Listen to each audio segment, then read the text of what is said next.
Welcome back to Eastwood TV. This is Mr. Ramsey, your host, and my co-host, Miss Lena. and we're back with another lesson for you today. This is part 2 on empathy. So let's get into it. Just a little reminder, guys, while we're going through this video, make sure your ears are listening, your eyes are watching, your voices are quiet, and your body is still. You know what? We want you to focus your attention. Concentrate. Try very hard to concentrate using your eyes, your ears, and your brain. And try your best to ignore those distractions. So it's time for review. Last week we talked about empathy. Yes, Miss Luna. I think I know. You know what empathy is? I do. I have a little thing to show you. You tell me. All right, let's check it out. A little empathy song I taught you. Okay, yeah. Empathy, put yourself in the place of me. Your turn. Empathy, put yourself. Oh, so it's like when I squeeze eggs out of chickens, I should let them squeeze eggs out of me too. Kinda right. Yeah, kind of right. Kind. I'm not sure about that squeezing chickens part, but kind of right. Let me kind of review more in detail what we talked about last week. Empathy is a feeling or understanding what someone else is feeling. Last week, we learned how to identify our own feelings and others' feelings when we focus our attention on someone's face or body and on the situation for clues about how that person is feeling. We learned that when we are able to understand how someone else is feeling, we're able to show compassion. Having empathy and showing compassion for others helps us to get along with people and work together. Most importantly, we realize having empathy will help you build strong relationships with your friends, with your teachers, and family. But we know that sometimes it isn't an easy thing to do, and feelings can be complicated. So you can have more than one feeling about the same thing, or you can have different feelings about the same situation. Considering others' feelings, preferences, and perspectives are also important parts of empathy. So today we're going to talk about, and give me a drum roll, please. Empathy, understanding, accepting, and respecting responsibilities. People see things from their own point of view, but when we accept differences and find similarities, we can avoid prejudice and respond to others in a respectful and compassionate way. We can show empathy. Yeah. So let's explain this a little bit further. The first thing we're going to talk about is preferences. Preferences, what we like as individuals. And if you look on the screen, there's a couple of things that Mr. Ramsey likes. My favorite sport, and it's the NBA playoffs, so I'm watching it like every night, is basketball. Love to play basketball, love to watch it. I got video games in my bag of tricks that I like to unwind a little bit. Got a Switch, got a PS4, got an Xbox One. I don't know about the new systems yet, but unwind with video games. Got that plane flying around the world because I enjoy traveling and going to see new places. My favorite football team, even though they're not so good right now, Minnesota Vikings. And you know what? We like to go camping as a family. Every year we have an annual camping trip where just my family and my cousins, my aunts, uncles, we all get together and have a couple days where we just enjoy the nature. So there's some of the things that I like to do. But Miss Lena, you have some that may be a little different. I do. So here's me. I'm kind of like basketball, but I'm more of a softball girl. Love to go around, throw the ball around. I love spicy foods, anything spicy, totally me. Not so much camping. I'm more of a glamping kind of a girl. So anything with nice hotels, big swimming pools, where there's a good, shower. I'm totally there. Love shopping. Love it. Right now, doing a lot of online shopping. And I'm a huge wrestling fan. Love wrestling. Wrestling. Right. Okay. Mr. Ramsey, we definitely have some differences, but I also think we have some things in common, even though they're not the exact same thing.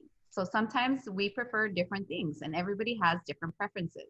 But having empathy allows us to notice and understand those preferences. When you have empathy, you can find a common ground and you can still be friends and get along by respecting and accepting differences and finding those similarities. Yeah, like I said, we both like sports. You may prefer softball to my basketball. When I was younger, I used to love wrestling. So, I mean, we have some things in common. We like to travel or go out. You like hotels. I like camping. So there's some common ground there, even though the preferences are a little bit different. We can practice finding things we have in common so that we can avoid stereotypes and prejudice.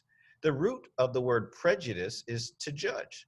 The prefix pre, meaning before, is added to the word judge. When people have prejudice, they judge or form opinions about a person before even knowing him or her. It's unfair and hurtful to form opinions about people without getting to know them. But if we find common ground, like me and Miss Lena just practiced, we can avoid prejudice and respect one another, which, in other words, is Empathy, right? So empathy. let's look at some more examples. So take a look at it here. This looks like maybe the end of distance learning when we're coming back to school. I'm looking at my body and my face. I look a little nervous, a little anxious. I'm Yeah. unsure about what's going on. You look pretty confident, sure, like I got this, I'm gonna get it done. I know exactly what I need to do. So what do you think are some things that you can help me out with Well, during this time? if I'm looking at your point of view and I'm trying to, you don't look like you're so comfortable with school. I got to think, how's she feeling? And let me ask you, if you're in this situation, how could I help you feel a little bit better? I think if maybe you come and introduce yourself, maybe ask me if I need any help or if there's anything that, you can do to make me feel a little bit more comfortable. Those are some things. And maybe I can say something kind like, welcome back to school. I know you've been out a long time, but we're going to have a great day. Maybe highlight some of the fun things we'll do at school to kind of ease the pressure so that you can be okay with coming back to Eastwood. Sounds like a plan. Yeah. Let's look at another one. Oh, the amusement park. I love the rides. So I'm looking at this, my face, I'm smiling, I'm running, must be running from one ride to the next. You got your hands up, you look like you're enjoying yourself too. So based on our facial expressions and our body, it looks like we're having a good time. We're happy, we seem to be relaxed. From my point of view and yours, it looks like we enjoy being at the amusement park. Yeah, we're both having a great time. And I don't even think we have to, I think the only help we need to have with each other is, hey, which ride do you want to go on Yeah, which next? ride we get on next, Yeah, and we take turns. You pick one, I pick one. sounds good. Ooh, look at this one. Oh boy. Yes. So if I'm looking at our bodies and our face in that situation, let's pretend we're maybe in class, we're learning about the life cycle of a worm. I'm pretty mesmerized by this. I don't know if you know, I'm a big bug collector. Some of my kids know this about me. So I'm super excited. I can't wait to touch it. I can't wait to see it. You look kind of disgusted. You look Yeah, I'm scared. not so much a bug fan. No, Yeah, thank yeah. you. And I'm looking at my face and I look a little like the worm is going to attack me. And you're all into it. So I'm look or feel maybe scared, a little hesitant, maybe a little worried. What do you think you can do to help me since you're so into these things? So I think instead of like having you step outside your comfort zone, I can ask, hey, Mr. Ramsey, you want me to hold the worm for you? Yes, please. Do you want me to share some of my information with you? Is there anything I can help you with that, you're not comfortable with doing that I can do for you? So different things like that can definitely help you out and tell you it's okay if you don't like worms. It's okay. Yeah, It's not your thing.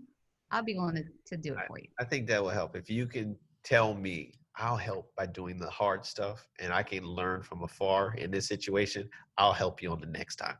I think we discovered that considering someone's feelings and preferences are important parts of empathy. But we also realized when we were placed in the same situations, in some cases, we have different perspectives. So why is that? That's a really good question. I think we're going to learn a little bit more about that right now. Okay. So what do you see, Mr. Ramsey, when you see this picture? Let's see. I think I see. This might be a trick, but I see two faces looking at each other, nose to nose, mouth to mouth.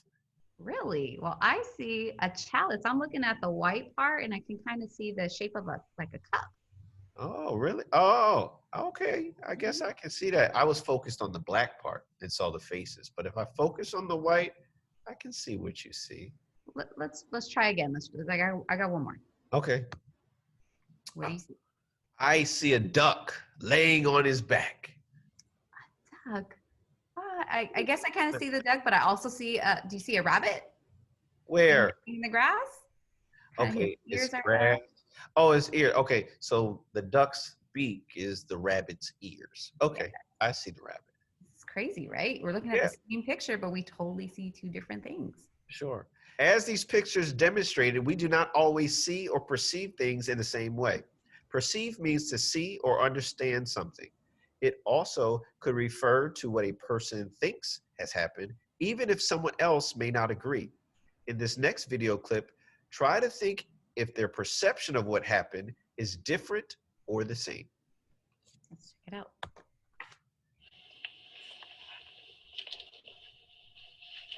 Hey, Kate, come look at this drawing I made. Ooh. Sorry. What'd you do that for? These are my favorite shoes. Jeez, chill out. It was an accident. It doesn't matter. Don't touch my sneakers. Wow, that was an intense exchange right there. His shoes were precious to him. Yeah. So I mean, this is a good example of not being able to see eye to eye with some situations, right? Sure. Both of them have two totally different perspectives of what's going on. Mike is really concerned with his shoes. He's upset that Kate stepped on him. He thinks it was totally on purpose and she's not showing any remorse for it. And Kate's like, man, it was an accident. I'm sorry. I barely touched your shoes. Two different perspectives for sure. Totally different perspectives. And this, sometimes it's hard to see eye to eye. Yeah. Like, see, look at the picture. Wait, go back to that picture real quick. I'm looking to one side and you looking the same way. So we're not focused on the same thing. Just like our eyes, the big eyes are going the other direction. It's like, if we can't come eye to eye and understand each other, we'll always be bumping heads. Definitely. Putting yourself in another person's shoes and trying to imagine yourself in their place isn't always an easy thing to do. Like me squeezing into these pink boots, not always an easy thing to do, but I'm trying to put myself in Miss Lena's shoes. However, when we try really hard to understand each other's perspectives, things can turn out differently. Let's watch Mike and Kate try it again, but this time come with some empathy. Hey, Kate, come look at this drawing I made. Ow! Why'd she do that? These are my favorite sneakers. Let me think for a second. Kate's my friend. Mm-hmm. I don't think she would do something like that on purpose.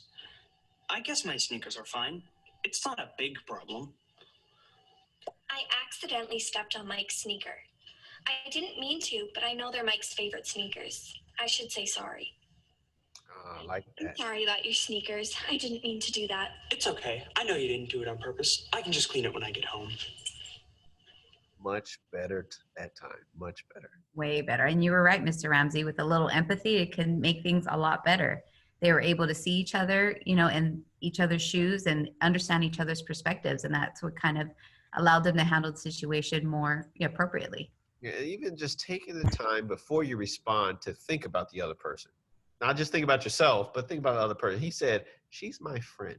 And it's like, wow, yeah, my friend wouldn't do something to really hurt my feelings. So I think that was good on both their parts by showing empathy. Definitely. So let me sit back in my chair and give you some of my final thoughts. Everyone deserves to be treated with respect, regardless of their feelings, preferences, or perspective. We may not all agree, and we may all have differences, and that's okay. Sometimes it is hard to imagine ourselves in someone else's place, especially when our perspective is completely different from theirs. However, remember, differences is what makes us unique and interesting. We are all different in some way. But when we have empathy, we can discover similarities and accept those differences. When we do this, we can understand one another and respect and respond to each other in a respectful and thoughtful way, even if we don't agree. We can show respect and compassion for someone else's feelings, perspectives, or ideas. We can show empathy. There's a lot going on. Let's wrap it up because I think they're getting tired of hearing us talk about empathy. I think it's a very good topic. And I think we said it last week. Empathy is compassion in action. I think we just need to remember that. It's not just saying it or thinking it. It's letting our actions show and let that compassion come out. Yes. So, again, this brings us to the end of our empathy lesson, actually part 2 of our empathy series. Thank you for tuning in. As always, we will be posting content to help you learn on how to deal with your emotions and to connect and help your friends become better in your relationships. Always, Mr. Ramsey, your host. This is Ms. Lena. Hi, guys. Tune in to Eastwood TV each and every week for more content. Remember, our big 3: be safe, be respectful, be responsible, and we'll see you next time.